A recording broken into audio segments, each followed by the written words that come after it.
जय हिंद दोस्तों, आपके एग्ज़ाम डेट की घोषणा हो चुकी है। एग्ज़ाम आपका 17 और 18 फरवरी को 2 शिफ्टों में होने वाला है, जिसकी ऑफिशियल सूचना आपको 3 से 4 दिनों में अपडेट हो जाएगी। तो अब आपके एग्ज़ाम में 20 से 22 दिन बचे। अब इतने कम समय में तैयारी कैसे करें, किस सब्जेक्ट को पढ़े और किस सब्जेक्ट को छोड़े, क्योंकि आप लोग का काफ़ी मैसेज आ रहा कि अंदर से मुझे घबराहट महसूस हो रही है, मैं परीक्षा डेट देख के अभी और बढ़ सकती है क्या। तो ऐसा नहीं मेरे भाई, जब आप किसी भी एग्ज़ाम की तैयारी करते हैं तो आपको अंदर से घबराहट होती है, जिसकी आप मन से तैयारी करते हैं तो आपके साथ होता है। जब इतनी बड़ी परीक्षा में आप बैठने जाते हैं तो आपको घबराहट होती है। मेरे साथ भी ऐसा हुआ था। अब इतने अंतिम समय में आपको 20 दिन क्या पढ़ना है, किन चीज़ों से आपको दूर रहना होगा जो कि आपके सिलेक्शन में बाधा डाल सकती हैं।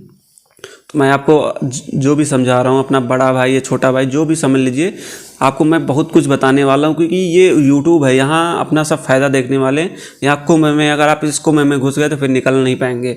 तो जो बता रहा हूँ ध्यानपूर्वक सुनिएगा। तो एक क्वेश्चन आपसे है मेरा, समस्तपुर पश्चिमी बिहार उत्तर प्रदेश के किस जिले में स्थित है? बहुत ज़्यादा फेमस क्वेश्चन है, तो बताइएगा कमेंट करके। हाँ, तो ये क्या है कि इस समय क्या होगा, लोग कहेंगे कि 10 से 12 घंटे की मैराथन लाएंगे, कहेंगे इस क्लास के एक क्वेश्चन बाहर जाने वाले हैं। तो आप देख लीजिएगा, कोई भी एग्ज़ाम देने गए होंगे उस क्लास से कितने क्वेश्चन आएंगे तो आप देख लीजिएगा। पिछले प्रीवियस ईयर भर्ती में आप जिस भर्ती के दिए होंगे एग्ज़ाम, उनकी वीडियो देख लीजिएगा कितने क्वेश्चन फंसे थे। तो उन चीज़ों से आप दूर रहने का, जब 12-12 घंटा मैराथन के पीछे भागेंगे तो आप सेल्फ स्टडी कब करेंगे। मैंने आपको इतनी बेस्ट किताबें बता दी हैं हिंदी के लिए। अगर आप उस किताब को पढ़ते हैं हिंदी में, आपके 32 का 35 क्वेश्चन सही होंगे। मैंने 32 क्वेश्चन का आपका टारगेट रखा है। अगर आप उस बुक के सभी क्वेश्चनों को अच्छे से रिवाइज करते हैं तो आपके 35 क्वेश्चन सही होंगे। रीजनिंग का भी मैंने बताया कैसे पढ़ना है। एक बार आज फिर अपडेट कर दे रहा हूँ कि आपको किन चैप्टरों को छोड़ना है, किन को पढ़ना है। जैसे आपको हिंदी में क्या हो गया, हिंदी में सबसे ज़्यादा दिक्कत कहाँ गिरी, रचना में। और इधर पर्यायवाची, देखो रचना का क्या है, अथाह कुंभ है। तो रचना को कोशिश करना है कि जितने भी आपके बुक में दिए हैं प्रीवियस ईयर टाइप के क्वेश्चन हैं, प्रीवियस ईयर क्वेश्चन ही पढ़े, क्योंकि बहुत सी रचनाएं हैं, बहुत सी आप पढ़ते पढ़ते थक जाएंगे, रचनाएं नहीं खत्म होने वाली। तो कोशिश करें जो प्रीवियस ईयर में रचनाएं आई हैं एग्जामों में वही रचनाएं पढ़ लीजिए, उनसे बाहर आपका जाने वाला नहीं। यही है पर्यायवाची में। पर्यायवाची भी प्रीवियस ईयर की पढ़िए, नई पर्यायवाची मत पढ़िए। अब आपको इतने समय में कोई भी नई चीज़ नहीं पढ़नी है, जो भी पढ़ना है आपको रिवीजन का, जो छूट गया छोड़ दीजिए। अब आपको नई चीज़ नहीं पढ़नी है, जो मैं बता रहा हूँ वही पढ़ना है आपको। हिंदी में मैंने बता दिया, हिंदी में जितने हैं आप रिवीजन करते रहे डेली। अभी 20 दिन है, एक डेली अगर 2-2 चैप्टर करेंगे तब भी आपका जो है 20 दिन के अंदर आप 2 चैप्टर कंप्लीट कर लेंगे। 2 बार आपका हिंदी रिवीजन हो जाएगा। ये मैं बुक से बता रहा हूँ। 300 क्वेश्चन है तो आप एक दिन में जो है 600 क्वेश्चन आसानी से पढ़ लेंगे ऑब्जेक्टिव। जब 3-4 घंटा आप पढ़ने बैठेंगे तो 3-4 घंटे में आपके 500-600 ऑब्जेक्टिव क्वेश्चन हिंदी के सॉल्व हो जाएंगे। तो उस बुक में जितना भी दिया है, ये बुक जो है आपकी राजपाल सिंह की यूनिवर्सल पब्लिकेशन है। जो लोग पहली बार आए हैं तो उनको नहीं पता होगा, जो पहले से जुड़ा है उसको अच्छे से पता है इस बुक के बारे में। और आप कमेंट करके बता दीजिएगा कि इस बुक से आपको कितना लाभ मिल रहा है। अब रीजनिंग में, अब जैसे आप क्या करना है कि आपके हिंदी पढ़ ली है, अब आपको लगता है मुझे प्रैक्टिस सेट की ज़रूरत है, तो यूट्यूब पे क्या करना है, जैसे आपके नवीन सर हो गए, विवेक सर हो गए, जो भी हो, आपको 1 घंटे से ज़्यादा वाली वीडियो नहीं, प्रैक्टिस क्वेश्चन जो 1 घंटे का रिवीजन कराते हैं उसको आपको लाइव नहीं देखना है। तो आपको अगर समय मिलता है तो उसको डाउनलोड कर लेना है, 2 गुना 1.5 गुना से देखिएगा, जिससे आपका समय बचे। क्योंकि लाइव में आप 1 घंटा समय बर्बाद करेंगे और यहाँ उसके बाद जो है आपका आधा घंटे में सब कुछ खत्म हो जाएगा। तो आपका आधा घंटा बचा, आधा घंटे आप दूसरा सब्जेक्ट पढ़ सकते हैं, रिवीजन कर सकते हैं। तो इन चीज़ों से दूर रहना है। तो लाइव क्लास नहीं लेना है। लोग कहेंगे लाइव क्लास के बहुत फ़ायदे हैं, ऐसा नहीं है। तो मुझे बता देना क्या फ़ायदे हैं लाइव क्लास के। क्वेश्चन आप जितना कमेंट करते हैं, कमेंट में आपका समय बर्बाद होता है, कोई वहाँ नहीं देखता कि आप क्या कमेंट कर रहे हैं क्या नहीं। तो ये सब चीज़ों से दूर है, लाइव के चक्कर में भूल के ना पड़े। अब जैसे बात आती है आपके रीजनिंग की, देखो रीजनिंग के क्या करना है, रीजनिंग के 5-6 चैप्टर हैं जिनके कॉन्सेप्ट आप बार बार भूल जाते हैं। जैसे आपके घड़ी हो गया, कैलेंडर हो गया, आपके काउंटिंग फिगर हो गए और कथन निष्कर्ष वगैरह हो गए। ये सारे चैप्टर हैं जिनको आपको थोड़ा बारीकी से पढ़ना पड़ेगा, क्योंकि यहाँ से आपके क्वेश्चन आते हैं तो गलत हो जाते हैं, ऐसा है। तो उन चैप्टरों को आपके जितने कॉन्सेप्ट हैं आपको पढ़ लेना है। मैंने बुक बताया, अगर बुक नहीं है, बुक से आप नहीं पढ़ रहे हैं तो आप कोशिश करें कि प्रैक्टिस करें। प्रैक्टिस अगर करते हैं ना तो आपके लिए आपको समझ में आ जाएगा कि कहाँ से मेरे क्वेश्चन गलत हो रहे हैं। तो जहाँ से गलत हो रहे हैं उन टॉपिक को आप एक बार पढ़ लीजिए। आप कोशिश क्या करना है कि जितने आपके रीजनिंग में चैप्टर हैं सबके कॉन्सेप्ट आपको क्लियर होने चाहिए। भले आप प्रैक्टिस नहीं कर पा रहे हैं लेकिन आपको कॉन्सेप्ट क्लियर जरूर होना चाहिए। कॉन्सेप्ट क्लियर रहेगा तो क्वेश्चन आएगा तो आप सॉल्व कर सकते हैं। ये रीजनिंग का फंडा है। अगर आपके पास समय है जैसे दीपक सर रीजनिंग के समय नहीं है एग्जामपुर में, संदीप सर हो गए RW के, क्या करना है, उनकी जो 1-2 घंटे का प्रैक्टिस सेट होता है उसको आपको लाइव नहीं देखना है, भूल के भी लाइव नहीं जाना है, उसको डाउनलोड कर लेना, 1.5 गुना स्पीड से 2 गुना स्पीड से देखेंगे तो आपका काफ़ी समय बचेगा। 2 घंटे की वीडियो आप 1 घंटे में जब कवर कर लेंगे तो आप, और जो आपको क्वेश्चन आ रहा होगा उसको आप स्किप कर दीजिए। ये तरीका होता है पढ़ने का और समय बचाने का, क्योंकि अंतिम समय में कम समय में ज़्यादा चीज़ें कैसे पढ़ें, तो यही चीज़ें आपके समय बचाएंगी। लाइव में जाए, जो आपको आ रहा है तो उसको स्किप करते जाइए, यही आपको करना है, तभी आपका समय बचेगा और कम समय में ज़्यादा चीज़ें रिवीजन करें। क्योंकि जो आप पढ़े रहेंगे इस समय ना, आपका एग्जाम में 20 दिन है तो आपके माइंड में सेटअप रहेंगी ये चीज़ें कि आपको भूलना नहीं है ये चीज़ें। आपको जैसे आपका हो गया, ये हो गया। अब आती है बारी आपके मैथ में। मैथ में बहुत से लोगों को क्वेश्चन आता है, मेरा मैथ नहीं सही है, नहीं सही है। तो मेरा भाई मैथ ना कारण होने का सही कि आपका बेसिक ही नहीं मजबूत। जब आपने कभी मैथ का बेसिक ही नहीं जाना तो आपके क्वेश्चन कहाँ से सही होंगे। आप दिल पे हाथ रख के बोलिए कि आपने मैथ में कभी कॉन्सेप्ट क्लियर किया है। बेसिक अगर आपको आता है तो मैथ के आप 10-12 क्वेश्चन 101% सही होंगे, मैं लिख के दे रहा हूँ। क्योंकि बेसिक क्वेश्चन आपके मैथ से 10-12 क्वेश्चन आते हैं जो कि आपके फॉर्मूले बेस्ड होते हैं। जैसे आपके बट्टे का क्वेश्चन आ गया कि कोई अंकित मूल्य दिया है 1000, उस पर 10% 15% की छूट देता है, तो क्या ये क्वेश्चन आप नहीं कर पाएंगे? इतना ईजी क्वेश्चन है फार्मूले का। अब परसेंटेज में हो गया कि 50 का 40% गुणे 10% क्या होगा, तो आप इतना इजी क्वेश्चन नहीं लगा सकते।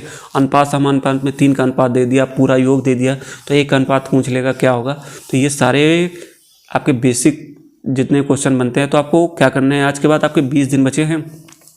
जितने आपके मैथ के चैप्टर हैं, जितने आपके सिलेबस में हैं, बोर्ड मार्क्स से लेकर सब कुछ आपको जो है सब बेसिक कॉन्सेप्ट क्लियर करना है। जितने आपके फॉर्मूले बनते हैं, आपको आयतन के जितने फार्मूले हैं, जैसे बेलन का आयतन क्या हो गया, आयत का क्षेत्रफल क्या हो गया, घन का क्षेत्रफल क्या हो गया, शंकु का क्षेत्रफल क्या है, वक्र पृष्ठ का, ये आपको फॉर्मूले पता होने चाहिए, क्योंकि फॉर्मूले बेस्ड आपके क्वेश्चन है। इतना तो आप कर ही सकते हैं। इतना अगर आप नहीं कर सकते फिर आपके मैथ में क्वेश्चन नहीं सही होने। ये आपका बेसिक फंडा जो आपको कोई नहीं बताने वाला। लोग कहेंगे ये पढ़ लो, कुछ नहीं पढ़ना है। आपको हर चैप्टर से बेसिक क्वेश्चन पढ़ लेना है। मैथ में आपके 10-12 क्वेश्चन सही होंगे, आपकी टेंशन दूर हो जाएगी। मैथ में इतने सही हो गए, पास मार्किंग भर के हो गए। और कोशिश करना है कि आपको मैथ, आपको हिंदी और रीजनिंग में अच्छा स्कोर लेके चलेंगे, फिर आपके 10-12 मैथ में। अब आती है आपकी जीके की बारी, यूपी जीके। ठीक है, यूपी जीके में क्या है कि यूपी आपके जीके में से पहले आ जाते हैं पूरी जीके।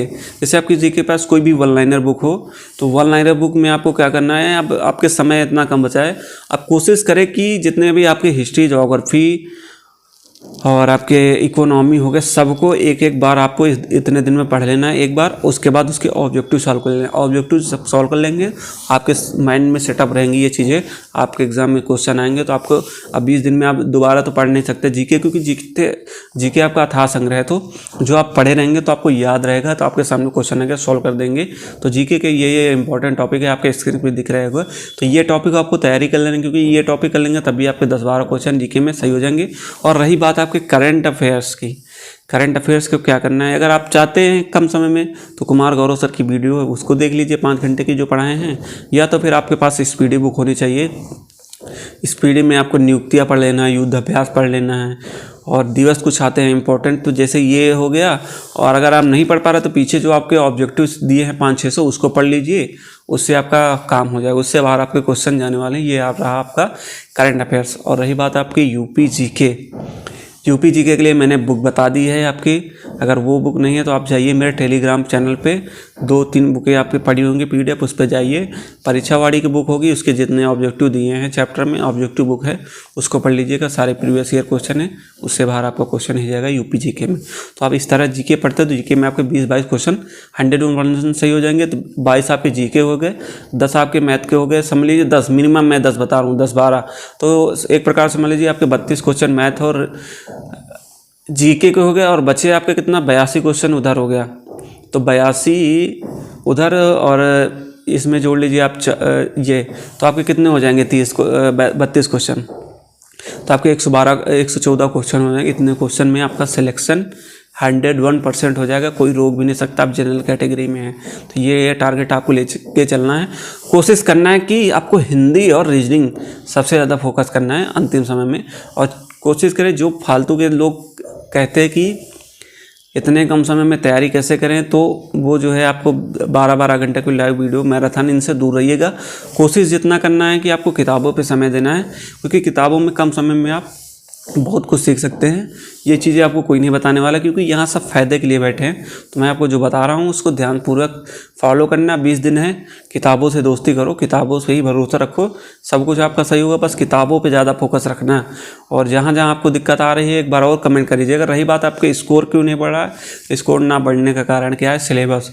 और जो बहुत जगह देख रहे हैं जो आपके एग्ज़ाम के लेवल के हिसाब से भी टेस्ट में एक्स्ट्रा क्वेश्चन दिए जा रहे हैं जो आपके एग्ज़ाम में नहीं आते। वो मॉक टेस्ट वालों की गलतियाँ है। तो इतना हार्ड मॉक टेस्ट नहीं बनाना चाहिए, क्योंकि ऐसा हुआ था यूपीएससी में लोग बहुत टफ क्वेश्चन बना रहे थे और आया कितना क्वेश्चन, बहुत ईजी जो क्वेश्चन आया। तो यही होता है, आपको टफ के चक्कर में आप पढ़ते रहेंगे और इजी क्वेश्चन आप गलत करके चले आएंगे। तो ऐसा होता है, ऐसा भी इस बार भी हो सकता है। तो ज़्यादा टफ चीज़ों के पीछे न भागे, ईजी चीज़ें भी आपको पता होनी चाहिए। जब ईजी चीज़ें नहीं पता रहेंगे, टफ क्वेश्चन के पीछे भागे रहेंगे, तो ईजी चीज़ तो गलत ही हो जाएगी।